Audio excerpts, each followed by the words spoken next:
That's the moon. I'm already taken out of the game. The Quarry is a video game, allegedly, that sees you playing as several different camp counselors who must survive the night against werewolves, witchcraft, and rednecks. So this game is coming to us from Supermassive, the current #1 provider of video games trying their hardest to be movies. Similar to their previous title, Until Dawn, The Quarry takes a lot of inspiration from slasher films, though this one leans a lot more into comedic territory than its predecessor. I got this game as a birthday present from my dad, who saw it at GameStop and was reminded of when he saw Friday the 13th at the video store. A quick look at the cover and marketing for this game, and yeah, that's a pretty good assessment. Being a fan of slasher films myself, I have a lot to say about this game, so without any further delay, let's get into it. Get that logo on the screen. So first things first, this video was an absolute bitch to record. Up until now, I've only recorded games on my PC. This was my first foray into trying to get footage of a game on console. So I bought an Elgato, only to find out the PS4 has some weird thing with how it outputs its audio, meaning I had to get another piece of hardware to be able to record the sound. This piece of hardware was the Elgato Chatlink, which let me output audio into my headphones and avoid having my mic pick up sound from my TV. So I played the game, got the footage, and thought everything was all rainbows and Ritalin, except because technology is the devil, and I hate it, the sound is all fucked up and sounds like the characters are talking into a jar. On top of this, the audio also gets out of sync after a couple of minutes of each batch of footage. Originally, I was going to make this video more in the style of my other ones, a kind of guided highlight reel of my playthrough, but all that put a pretty big dent in that, so I'm going to experiment and do a thing where instead I just talk about the game for however long while using my playthrough as B-roll. That's the moon. I'm already taken out of the game. And to kick that B-roll off, we have the prologue. This introduces us to 2 out of the 9 total counselors that it is our job to lead through the night. The first is Laura, aka the girl who is the most prominent face on the box art. Spoiler alert, she's one of like 3 fucking characters in this game that I actually liked. From the start, you get a real Final Girl vibe from her, you know what I mean? She's real level-headed and independent. Out of all the characters, she seems like the one who would be the most likely to survive in an actual horror movie. I actually really liked her. She's a cool character, and you play as her in all of the most interesting parts of the game, so she gets a seal of approval from me. I'm going to try my hardest to make sure she gets out of this alive. Next up, we got Max, her boyfriend.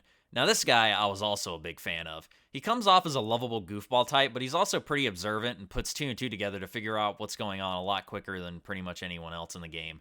He's also pretty damn funny, which, as I'll get to in a moment, is a pretty rare commodity in this game.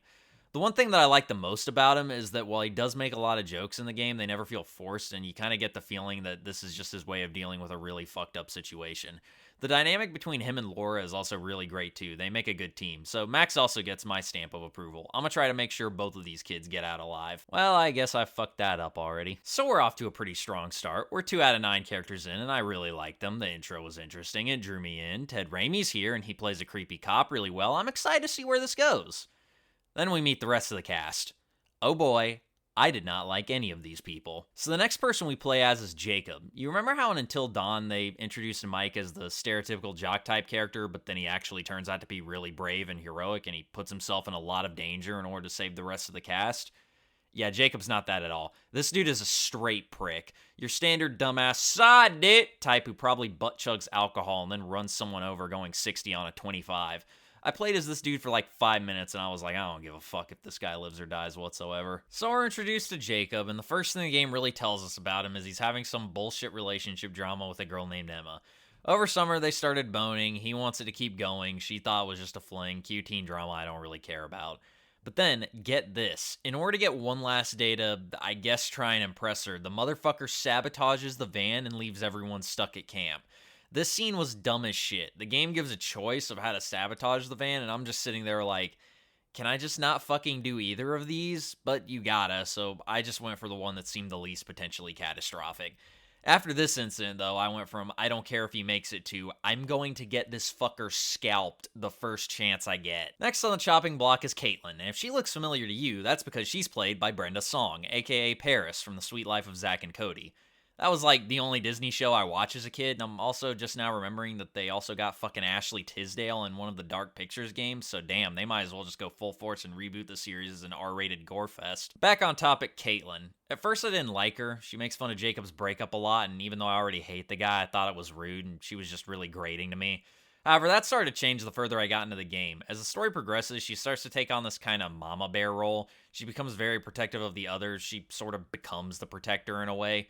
She's pretty much one of the only characters with anything resembling, like, an arc, so that's extra points. Overall, she gets a green check mark. I'm gonna keep her around. Coming in at 140 pounds and over $1,000 spent on League of Legends skins, we have Ryan.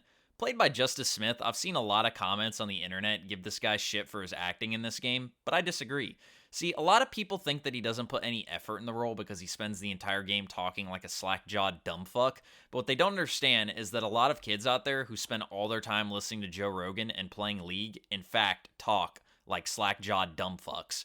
So, I thought he actually did a really good job of portraying a socially challenged young adult who spends most of his time watching YouTube and gets his life advice from Reddit.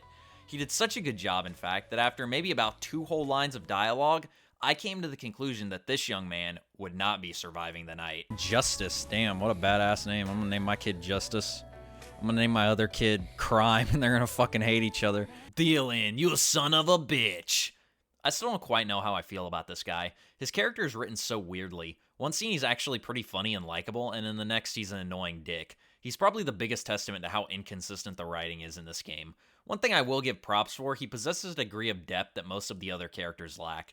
Similar to Max, he uses humor as a coping mechanism, not just for the fucked up situation he finds himself in, but also more due to a general sense of social inadequacy.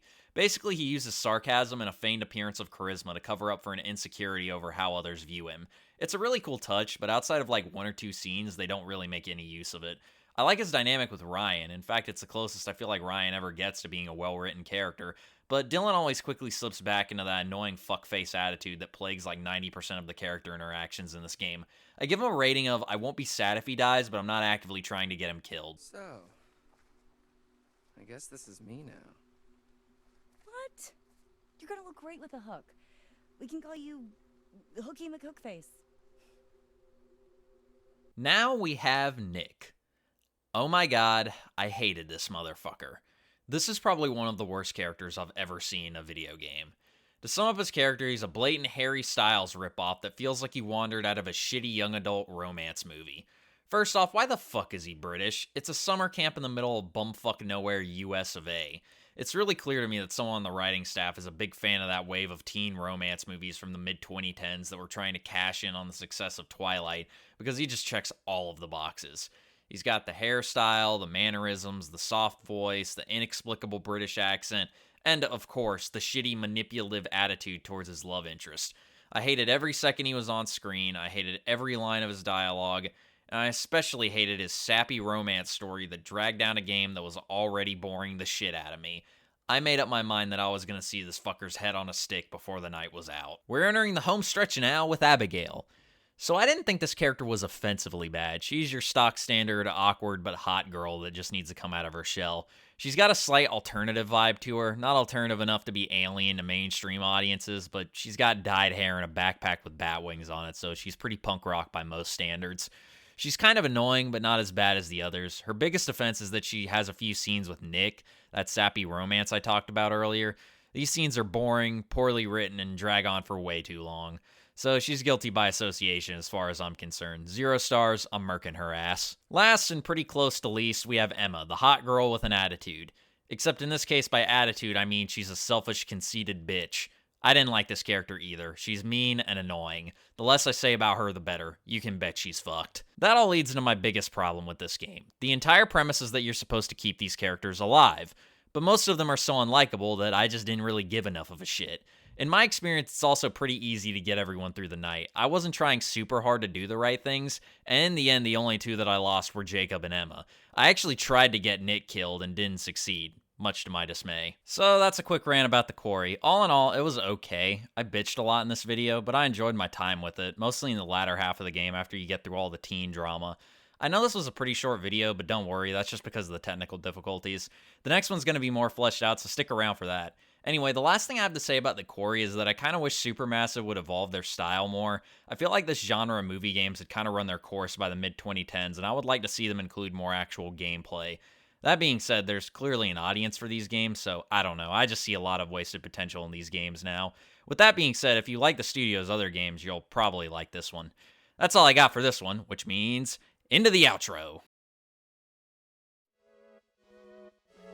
Hey, if you made it this far into the video, I just want to say thanks. It means a whole lot.